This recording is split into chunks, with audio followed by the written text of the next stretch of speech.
Welcome back. And this is the third installment of our reading of Alice in Wonderland, called A Caucus Race and a Long Tale.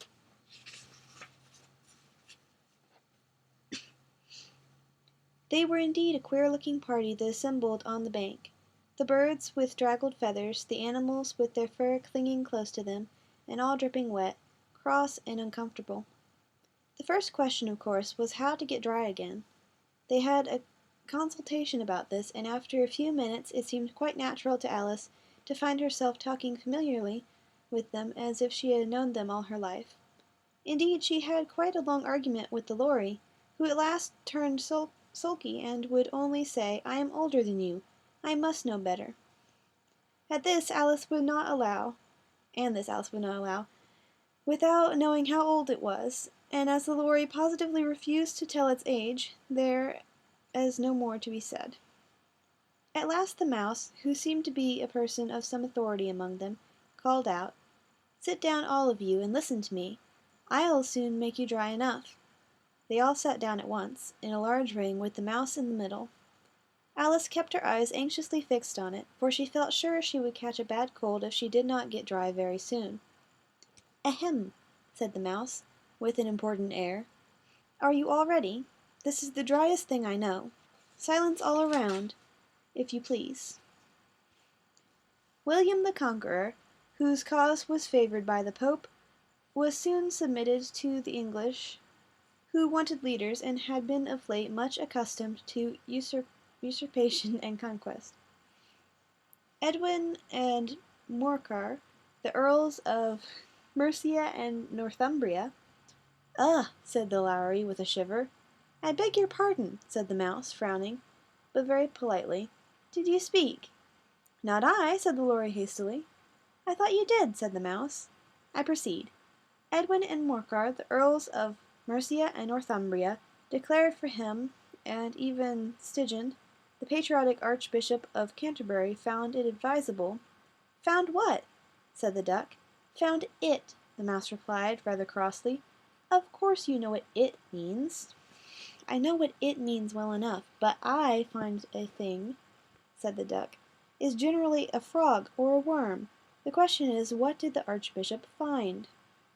The mouse did not notice this question, but hurriedly went on. "Found it advisable to go with Edgar Atheling to meet William and offer him the crown. William's conduct at first was moderate, but the insolence of his Normans— How are you getting on now, my dear?" it continued, turning to Alice as it spoke. "As wet as ever," said Alice, in a melancholy tone. "It doesn't seem to dry me at all." "In that case," said the Dodo, solemnly rising to its feet, "I move that the meeting adjourn, for the immediate adoption of more energetic remedies." "Speak English," said the Eaglet. "I don't know the meaning of half those long words, and what's more, I don't believe you do either." And the Eaglet bent down its head to hide a smile. Some of the other birds tittered audibly. "What I was going to say," said the Dodo in an offended tone, "was that the best thing to get us dry would be a caucus race." "What is a caucus race?" said Alice. Not that she much wanted to know, but the Dodo had paused as if it thought that somebody ought to speak, and no one else seemed inclined to say anything. "Why," said the Dodo, "the best way to explain it is to do it. And as you might like to try the thing yourself some winter day, I will tell you how the Dodo managed it. First it marked out a race course in a sort of circle. The exact shape doesn't matter," it said. "And then all the party were placed along the course, here and there. There was no 1, 2, 3 and away, but they began running when they liked, and left off when they liked, so that it was not easy to know when the race was over. However, when they had been running half an hour or so and were quite dry again, the Dodo suddenly called out, 'The race is over!' and they all crowded around it, panting and asking, 'But who has won?' This question the Dodo could not answer without a great deal of thought, and it sat for a long time with one finger pressed upon its forehead, the position in which you usually see Shakespeare in the pictures of him, while the rest waited in silence. At last the Dodo said, 'Everybody has won, and all must have prizes.' 'But who is to give the prizes?' quite a chorus of voices asked. 'Why, she, of course,' said the Dodo, pointing to Alice with one finger. and the whole party at once crowded around her, calling out in a confused way, "Prizes! Prizes!" Alice had no idea what to do, and in despair she put her hand into her pocket and pulled out a box of comfits. Luckily, the salt water had not got into it, and handed them round as prizes.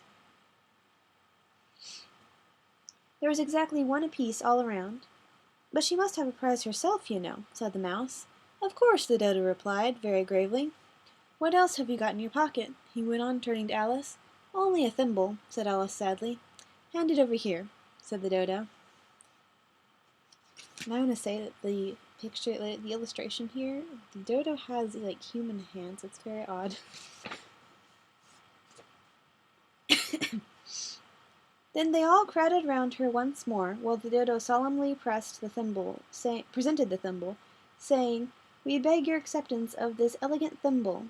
And when it had finished this short speech, they all cheered.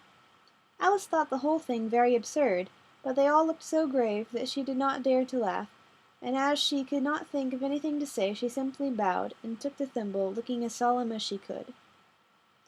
The next thing was to eat the comfits. This caused some noise and confusion, as the large birds complained that they could not taste theirs, and the small birds complained that they could not taste. Oh, I read that wrong. And the small birds choked and had to be patted on the back. However, it was over at last, and they sat down again in a ring, and begged the mouse to tell them something more.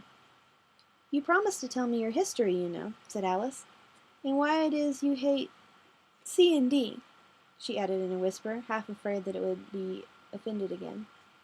"Ah, mine is a long and sad tale," said the mouse, turning to Alice and sighing.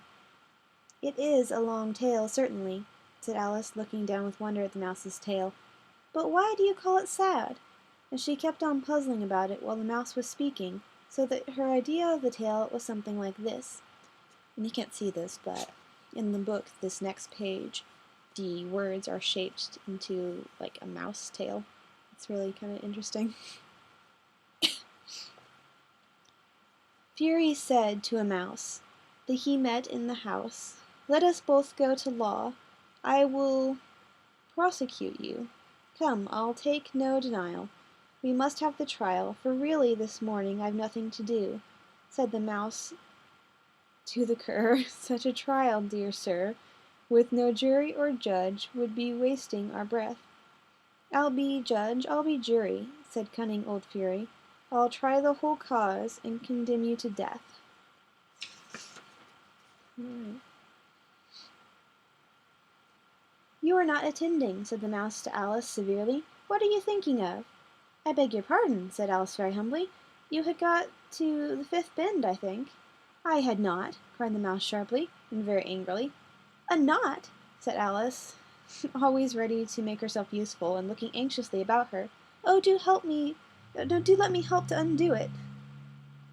"I shall do nothing of the sort," said the mouse, getting up and walking away. "You insult me by talking such nonsense." "I didn't mean it," pleaded poor Alice, "but you're so easily offended, you know." The mouse only growled in reply.